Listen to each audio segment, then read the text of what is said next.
2 qat eləyədir də, az alır. Bazar ixtisasına uyğun eləmək lazımdır ki, dolanışıq olsun da. Təxminən nə qədər olar sizin? Heç olmaya 400 manat olmalıdır ki, onlar ailə üzvü, ata, ana, 2 evlər çörəyinə kommunal xərcləri çatsın. Nə qədər çox olsa da. Təxminən də nə hansı ki var? Onsuz da nə qədər çox alınsa da xeyri yoxdur. Nə mənada xeyri yoxdur? Yəni ki, yenə çatmır. 600 manat maaş alan da deyir ailəmi saxlaya bilmirəm, 250 alan da deyir saxlaya bilmirəm. Ona görə ortalama bir hesab çıxarılması lazımdır da. Yəni aylıq, yəni evə gələndən çıxanda ümumi miqdar olmalıdır. Münasib bir, nə bilim, maaş tələb olmalıdır. Heç olmasa 1000 manat. Müəllimlərin aylıq maaşı standart olaraq bütün dünyada ən yüksək dərəcədə olur.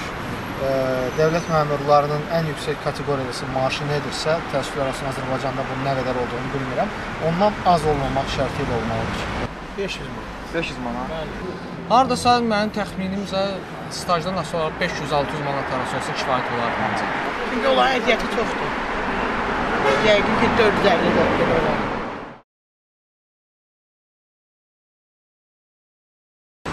Fəhlə?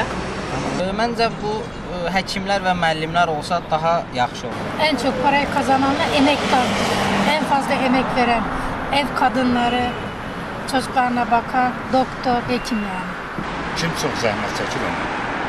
Zəhmət çəkir, tikinti işində işləyənlər zəhmət çəkirlər. Məsələn, fəhlələr.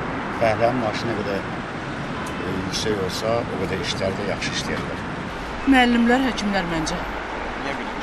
Ona görə ki, o hamıdan tələbatlıdır. Bütün işlərdən, vəzifələrdən. Müəllimlər və həkimlər. Vallahi ona hər bir insana lazımdır ki, gəlin olsun ki, çətinlik çəkməsin. Nəinki müəllimi, nəinki fəhləsi. Hamısı. Hamısı. Elə müəllim almalı.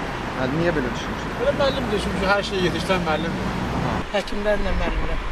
Ən yüksək müəyyən edirəm, bir insan can sağlam olmaq üçün həkimlər, ikincisi də ki, möhtəşəm həkimlər yetişmək üçün möhtəşəm təhsil lazımdır. Buna görə yenə müəllimlər.